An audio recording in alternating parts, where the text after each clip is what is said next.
za treći rang, nejasno je bilo pitanje, imamo bil pak i pak bil, kako se radi.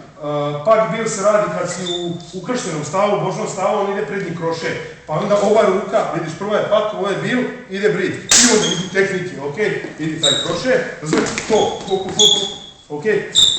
Znači, odavde, ok, to je to. A ima bil pak, to je ako sam u ovom stavu. Ok, i on je kroše, to je ovo. Ok, viš kako izbaciš iz balansa. Znači, to, pak je ovdje, a bil je kod lakta. To, i ide udarac, ok? Znači, pak bil, išao, ok? To je to, a bil pak je odavde, to, može lakat, kuleno, lakat, ok? Znači, to je razlika.